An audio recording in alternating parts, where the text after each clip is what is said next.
Diversification and distribution, the key in agriculture.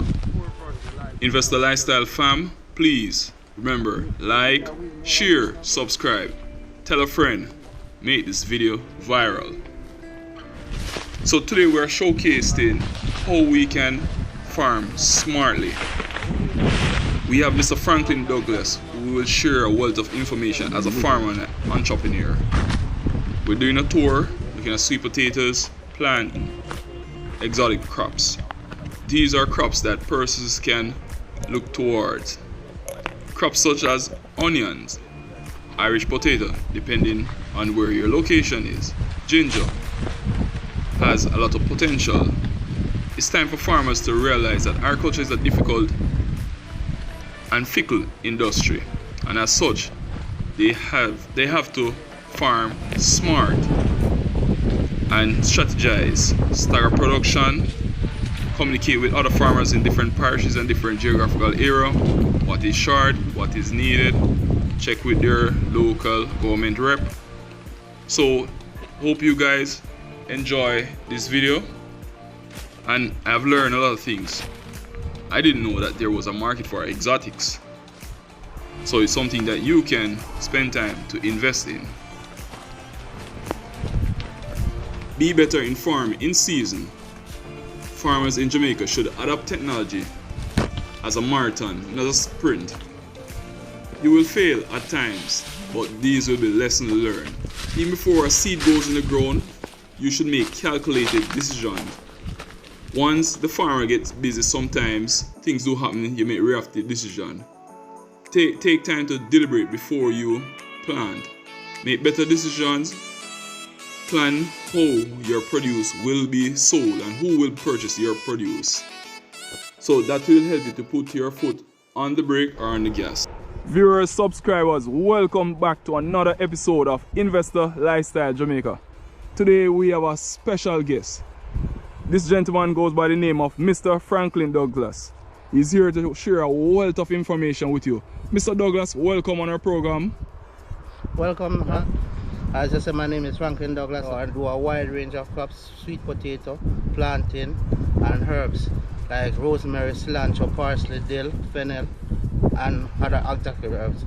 I also do vegetables, mixed vegetables, all different types of stir fry, and I also do yam, sweet yam, dasheen, cocoa, and other crops like those. Excellent. So you do a wide variety of crops. Which of those crops would you say are in most demand? Currently, sweet potato is in high demand, plantain is in high demand, but herbs are in higher demand than all of them. You see the black mint, the rosemary, the cilantro, high in demand for the hotels. Most of those stuff we imported those, so that's why I choose those to plant, because those are imported crops. So those are in higher demands than the local crops that we normally plant. The hotels them use a lot of the black mint to make a drink they call mojito. Some hotels use it in the laundry also, for the spa and stuff like those. And those herbs I know have a lot of health benefits as well. Yeah, those herbs have a lot of health benefits, because I know, I do kale, I also do parsley, that is good for you, and I also do spinach and stuff like those. Okay, excellent, excellent. So what's the life cycle of those? Because those can be used as a form of cash crop or what? Those are quickly grown, but they tend to go better in the cooler days. Like in the winter, they tend to go better outside than in the hot summer. In the summer you have to plant it in greenhouse or stuff like those to get good quality. In terms of management, and does it take a lot of input, just like the farmers then plant them tomato, the cabbage? Does it take a lot of input as those crops? The input is very low enough. As long as you have the right formula, the input are very low. Very, very low, but the markup is high.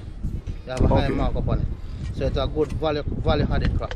Okay, so it make more economic sense. Yeah, it make more economic sense, and you do a lot less than, like for instance, people are doing like acres on tomato and not making anything. You do maybe a square as a rosemary, a square of parsley, and trying to know what your yield is. Excellent.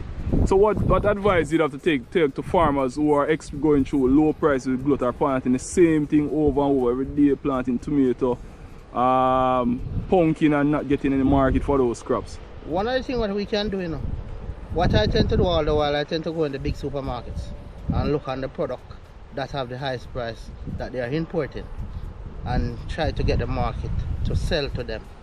So and as long as you get the market to sell to them, then you can grow that crop to sell, and then you will make better value for your dollar.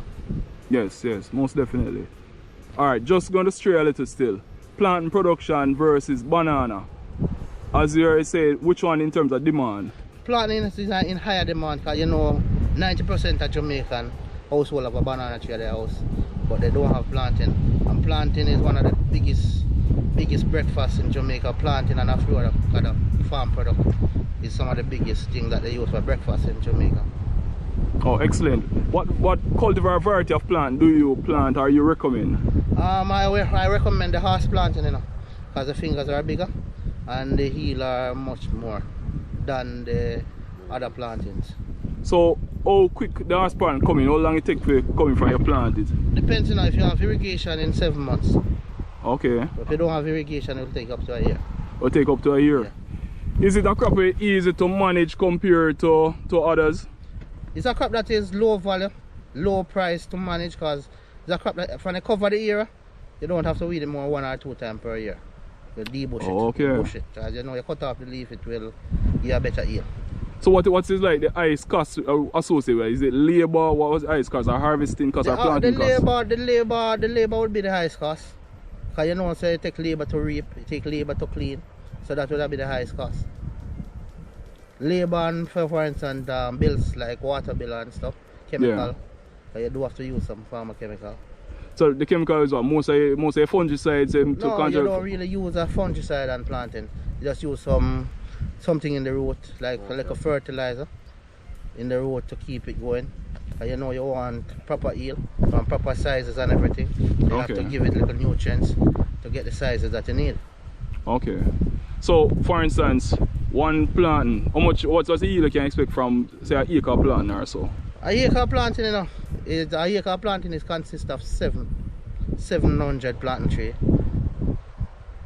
And is what? There's only 3 year lifespan for plant compared to banana can go ever and ever.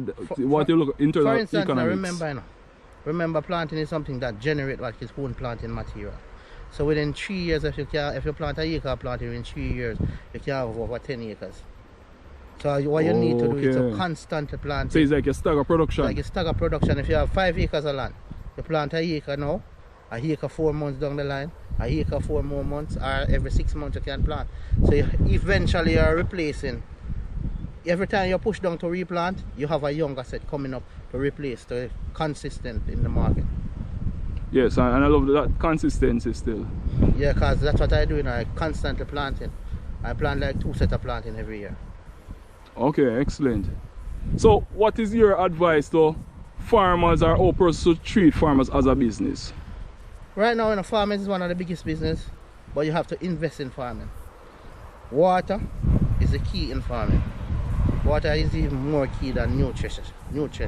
If you don't have water right now in Jamaica, you cannot grow anything certain time of year. It will die. So water is the key. So naturally, before I plant anything, I make sure I run my irrigation. I invest the irrigation first thing. Yes, makes sense. Yeah. How climate change, could you speak on the effect of climate change and how it affects you as a farmer? Climate change affects all farmers, you know.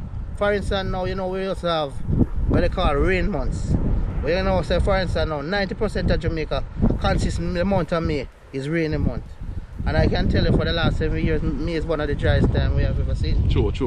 So if you don't take climate change into perspective, then you won't be able to get a good reward. Yeah, yes, most definitely. But apart from farming, I noticed that you do distribution, like a marketing, buy and sell. How is that in terms of distribution? Because I know that that's your next area where you diversify your portfolio. The problem, you know, I am a businessman. And that businessman try to keep business going.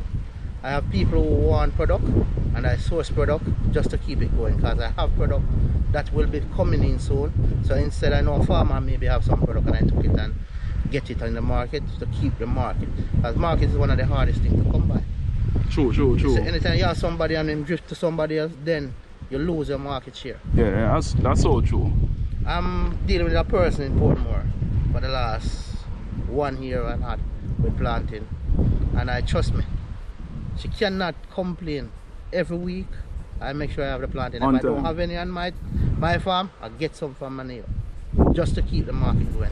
Yes. 90% of the time she come for, some of the time she pick up our 5 products. When we know our 1 product, me did that sell her first. That was the first thing.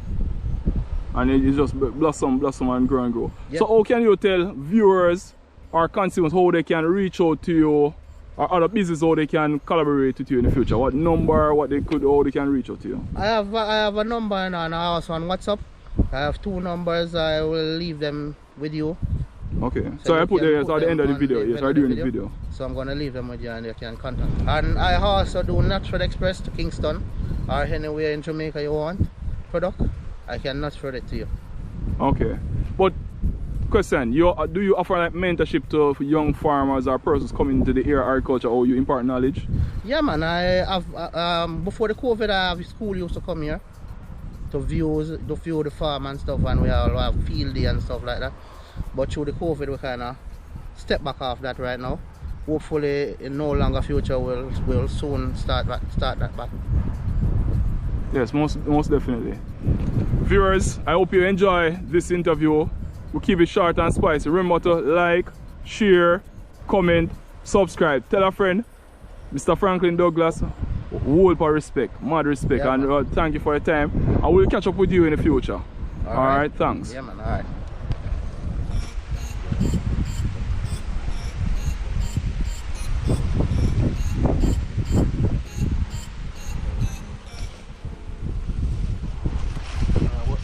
Water, now.